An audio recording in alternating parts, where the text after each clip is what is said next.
We are watching a neighborhood disintegrate. Without so much as a warning, life hangs in the balance. Human endeavor turns to chaos. And within seconds, nothing will ever be the same. Ever. No matter who you are or where you go, no one, no place is immune from destruction. The crash of an off-road race truck triggers a violent multi-vehicle pileup. And there's chaos at a snowmobile race when a rider lands his 700-pound machine on top of a fellow racer. Strap yourself in and prepare for impact. Things are about to be destroyed in seconds.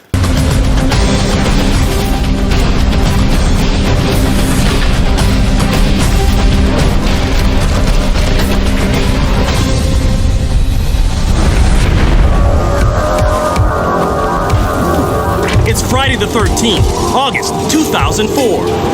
A massive Category 3 hurricane takes aim at southwest Florida. We are awaiting the arrival of Hurricane Charlie. Storm chaser Jim Reed and meteorologist Greg Zamarripa are determined to videotape the strongest hurricane to hit the U.S. in more than a decade. Man, it's windy. But neither man is fully prepared for Charlie's onslaught. This is what it is looking like as Hurricane Charlie is coming into Punta Gorda. Winds intensify just before they slam into Punta Gorda, a town of 17,000 people. It's strong winds now. Charlie builds to a Category 4 storm, with winds reaching 150 miles an hour. Jim and Greg are trapped in the most intense part of the hurricane. Flying debris all around us. We are caught in the eye wall of Hurricane Charlie. Where just about anything can become a deadly projectile. We are watching a neighborhood disintegrate. My son! We are heading down to our line. You think this house is gonna go? It's bad. It's bad. Oh. Hang on, Greg. Hang on. Oh my God. Watch out for the metal. We have been experiencing winds in excess of 100 miles an hour. It is tearing off. The winds hurl part of a shed at Jim, nearly knocking the camera from his hands. Get behind it. It'll kill it. Oh, dear God. Fearing for his life, Greg crawls under their car until the winds finally subside. Jim sprains his wrist, and Greg suffers a gash to his knee, as well as burns on his neck from the car's muffler. Data collected from Charlie's $15 billion of destruction helps researchers implement new building and response techniques to safeguard against future storms. I have covered so many extreme weather events, but never in my life have I covered something like this. Oh my God. Oh my God. October 2003, thousands of gallons of flammable chemicals and one unintentional spark bring firefighters dangerously close to the action. Burning solvents of acetone, xylene, and turpentine spew a black poisonous cloud from this paint factory. More than 20 fire units are dispatched. Police cordon off the area. As the fire spreads, nearby residents fear they might lose their homes. The heat intensifies. Flames and thick smoke engulf all emergency personnel. Then,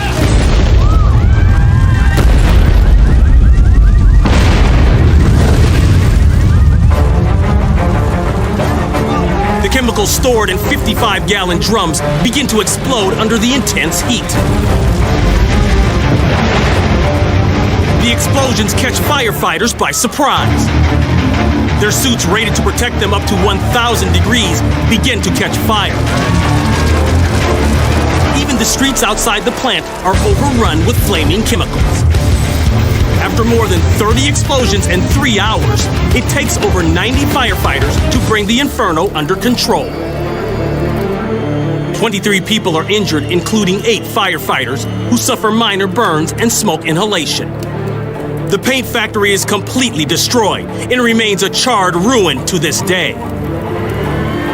It's believed that the fire was sparked by a short circuit in a truck delivering paint solvents. This is the first fire ever to occur at the factory in its 30-year history. Since there is no plan to rebuild, it will be the last.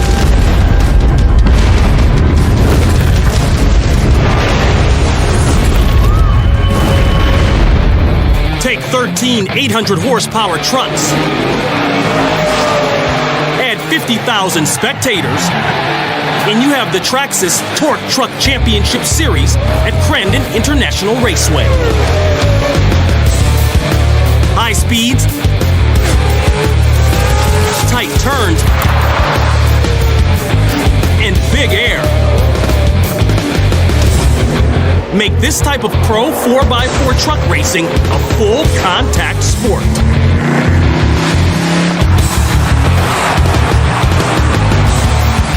With the first turn only 200 yards from the starting line, that leaves little room to take the lead.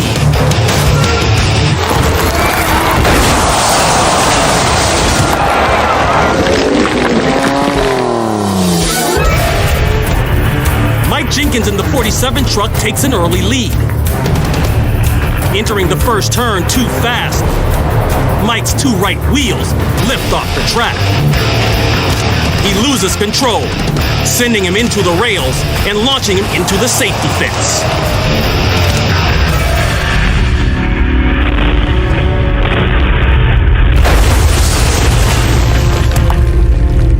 The accident causes 5 other trucks to collide just yards away.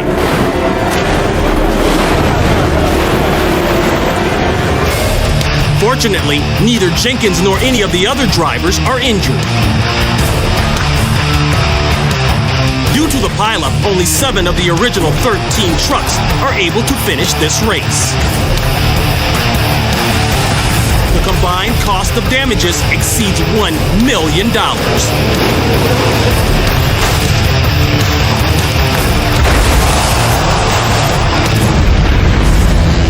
It's said that there are 2 kinds of motorcycle riders. Those that have been down and those that are going down. That's even more true in the amped-up world of freestyle motocross, where even a foam pit is no guarantee of safety.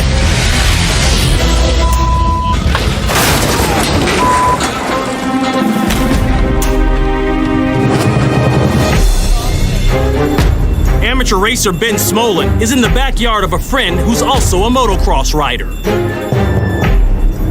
They're practicing jumps using a foam pit, which helps riders train for dangerous stunts like backflips.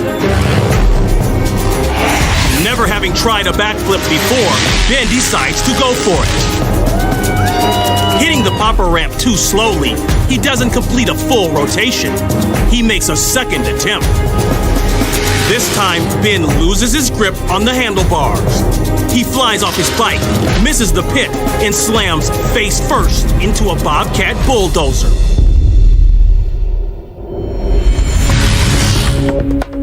Ben's bike strikes a metal beam as it falls, altering its trajectory.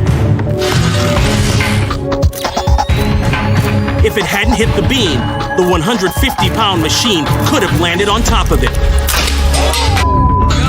Just motorcycle crash, definitely a broken leg, bleeding pretty good. That was unbelievable. Medics are immediately on the scene. The 25-year-old suffers 2 collapsed lungs, a fractured femur, fibula, and tibula, as well as deep cuts on his chin. Ben is airlifted to a local hospital in critical condition. It takes 50 stitches to close his chin. After 5 months of rehab, Ben says he's about 90% recovered. He continues to ride his motorcycle, but hasn't attempted another backflip since the accident. It takes a unique kind of daredevil to ride a $30 shovel down an icy slope at freeway speeds. Shovel racing. It started over a century ago when a group of miners discovered it was a great way to get down a snowy hill fast. John Strader is a shovel racing superstar.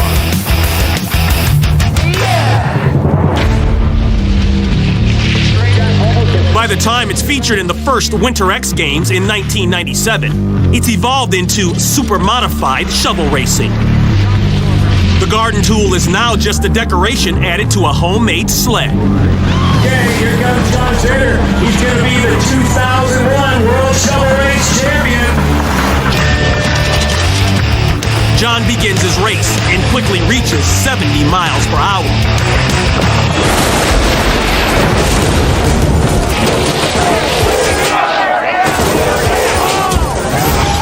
Three-quarters of the way down the course, John's 500-pound sled veers to the left, then slams into an embankment, flipping a total of 8 times. Making matters worse, he started the race by unhooking part of his safety harness to help him reach the brakes. He is crossways right there in the air. John's leg slams against the hard-packed snow as he and his sled tumble down the course. There's no sign of movement inside the sled. Devastating crash for John Strader. It's believed the crash was caused when John's sled hit a rut on the 150-yard course. There you go. In addition to breaking his back, John also bruises his heart and suffers cracks to his sternum and 3 ribs. He not only survives, but continues to race. Because it's too extreme, this is the first and last time the super modified shovel race is held at the X Games. In 2007, John's wipeout was voted the worst crash in the 10-year history of the games.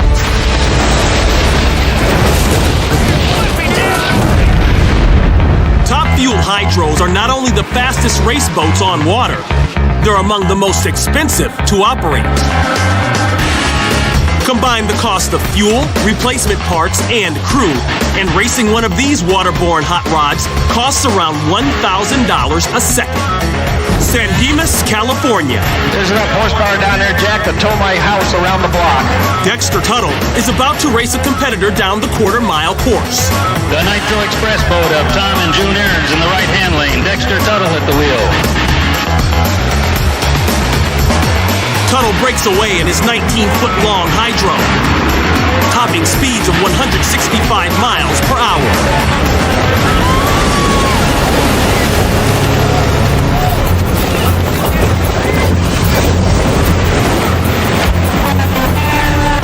As Tuttle races across Pudding Stone Lake, the prop shaft on his 4,000-pound drag boat snaps. This damages the propeller and raises the stern, causing the boat to crash. Tuttle is ejected. His parachute deploys, slowing him down. He's nearly hit by the boat's flying debris. Dexter Tuttle in a Nitro Express. Let's hope he's okay. Emergency crews rush to Tuttle's aid. Uncertain of his injuries, they carefully bring him aboard.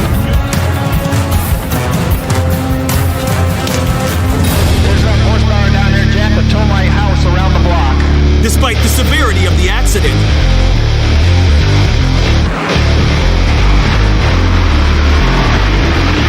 Tuttle escapes with only minor injuries.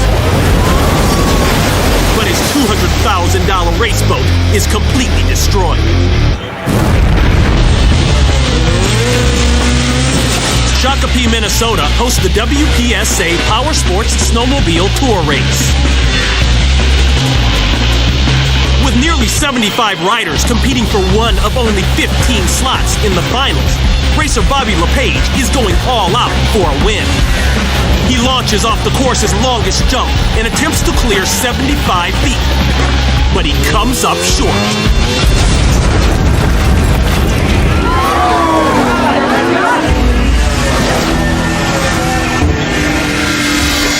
LePage approaches the first of 3 jumps. Trying to keep his position, he attempts to launch himself over jump 2 and land on the back side of jump 3. But LePage lands short of his target. Coming up from behind is Ross Martin. Martin and his 420-pound machine slam down on LePage. Martin's rapidly spinning track shreds LePage's protective jacket. Both men are thrown to the ground, but only Martin gets up. The impact knocks LePage unconscious. He suffers a brain hemorrhage and breaks 4 vertebrae, 3 ribs, and his left hand. Doctors tell him he'll never race again. 1 year after his accident, LePage is back on the same course.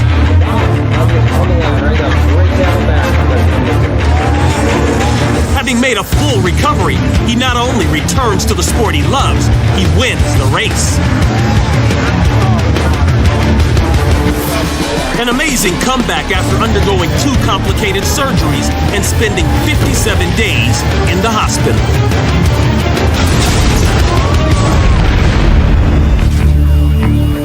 The jet age. It forever changed how we wage war.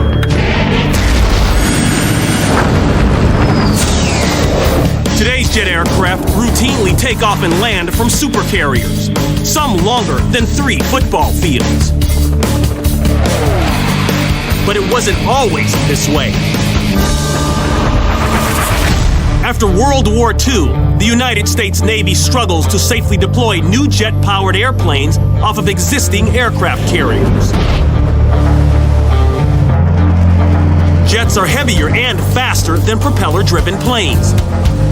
So they need to launch and land at much higher speeds. The newly invented steam catapult system helps jets get airborne.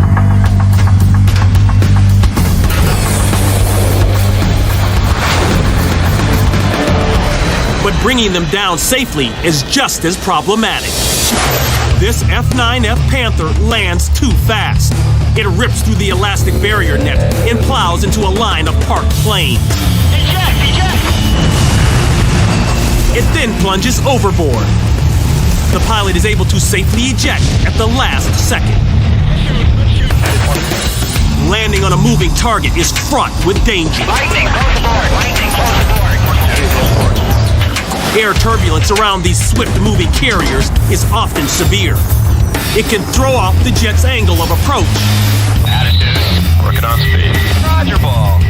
Walter, power, power! Power, power! Or dangerously slow them down. It's believed this FJ-3 Fury stalled because it was descending too slowly. The Fury plows into several parked planes, causing massive damage. Luckily, the pilot survives. Here, the F-8 approaches at too low an angle, resulting in what's known as a ramp strike. Its landing gear crippled, the jet skids off the deck and dangles 100 feet over the waves before exploding in flames. The pilot is able to climb out and is helped to safety. The creation of supercarriers after World War II offers jets more room to take off and land, and angled decks removed parked planes from the runway. But statistics show that the U.S. Navy gains valuable knowledge from these accidents.